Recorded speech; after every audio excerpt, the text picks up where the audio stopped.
Welcome back for the second segment of the April 14th Trips and Traps. I'm Andy Serling, joined by Eric Donovan. Two races to bring you in this segment. We'll start off by taking a look at the big race of the meet so far, the Resorts World New York Casino Wood Memorial. Of course, all eyes centered on Uncle Mo, focused on Uncle Mo for this race, but a lot of other things going on here. Toby's Corner, Arthur's Tail, two other horses we're going to take a look at. Yeah, I wanted to show the differences in their trip. Now, all three of these horses are inside. Toby's Corner is the 2, Arthur's Tail the 4, Uncle Mo is the 5. Now, Uncle Mo's a horse you can follow easily, obviously, not only because of the silks, but also because he's in front the whole race. We more want to talk about the respective trips the end-up winner and the runner-up had, and who may have had the tougher trip, etc., etc. But I think that one thing is clear. Both of these horses, because Uncle Mo couldn't get the trip and the general quality of the fields, both these horses had good trips. They both did have good trips, and there was some talk right after the race that the winner, Toby's Corner, had this tough trip, and you know, I could see people watching the race initially and thinking that, but when you watch it again, I think you really have to reconsider that notion here. I mean, right now,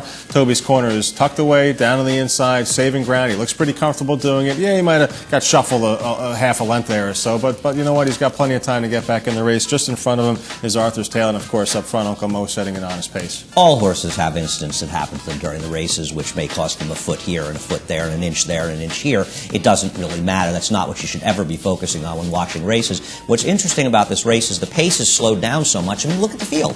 They're within 3 lengths from front to back, if not less. And Toby's Corner, what I think was really interesting about him is he showed a number of things. Number one, he can adapt his style to a slowish bunch field. He can eat dirt in the inside, not seem to be bothered by it. He can wait, and he got such a confident ride from Eddie Castro. All of these things are credits to him, and they're going to help him going forward. Now, you're going to see, there's Arthur's Tail, and there's Toby's Corner inside of him. You're going to see Arthur's Tail steady a little bit in a second.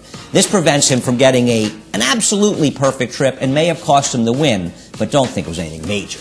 No, and we'll talk about costing the win in a little while, too, because, you know, he does get a lead in the stretch. Looks like he's going to win and doesn't. Now, here, we'll pause it again, and you see Toby's Corner try to come through on the inside. And I think this is one of the reasons why people thought he had a trouble trip, because he has to overcome some traffic here, but, you know, the traffic, for the most part, dissipates. Now, right here, he's got to switch and alter course to the outside, and I think this also caught some people's eyes. But you know what? That didn't really cost him any momentum at all. No, he barely lost his momentum. You understand, you're getting a horse that's closing from dead last in a 9-horse punch field that was sitting on the rail, and that's all that happened to him? My gosh, I mean, there were people out there that were crazy enough to think Zenyatta had a tough trip in the Breeders' Cup Classic, and then you want to say this horse had a tough trip? She actually did have a tough trip relative to the trip for Toby's Corner.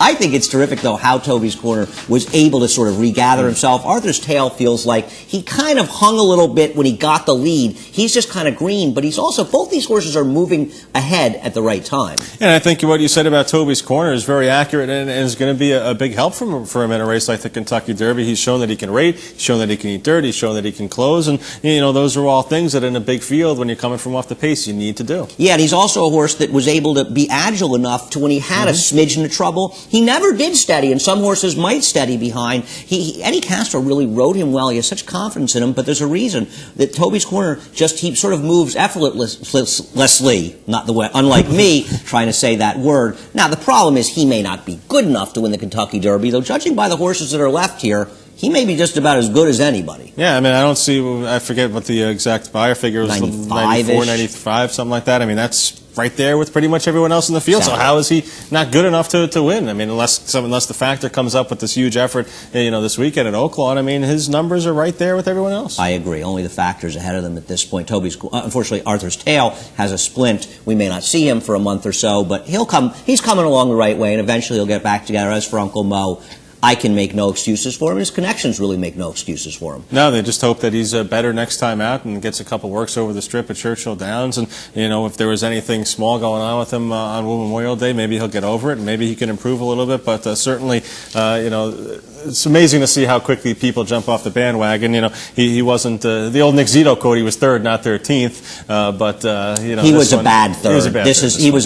He was more than a disappointing third in that race. And being that it's the only test he's had as a 3-year-old, I love Uncle Mo. I think he's a terrific horse. He beats me going forward. We'll show another horse that may not beat us going forward. Unfortunately, this horse was a classic last time was the time. We're going to take a look at the 5 double speak. This is race number 5 from the 10th on Sunday, a maiden claiming race from New York, bred 16,000. Double speak, a horse coming off a little bit of a layoff here for Dave Duggan, dropping out of a maiden special weight in for the 16,000. This is a horse that had been basically eased in its only start and comes back much, much later. This horse has been off since December, and they were supposed to cash a bet in this race. He's completely left the picture. Maybe we can pick it up here. This is when he comes back in the picture, which is not really until the quarter pole that you even see him. And you barely see this horse in the race until it's over. When he's flying at the end, he gets beaten a length, a neck, and a head. He was 22-1. If he breaks cleanly in this race, he wins this race by a pole.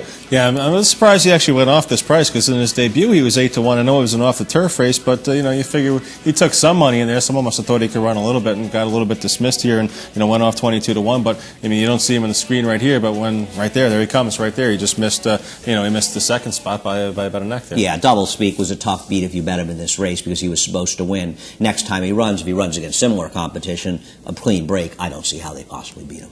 It'll probably be a little bit of a short price, right. but 220-1 instead of 22-1. That's what we talk about last time was the time, but at least pointing out double speak in case you missed him to see him for next time. Once again, we need your help. Trips and traps at NYRA.com. Thanks for watching.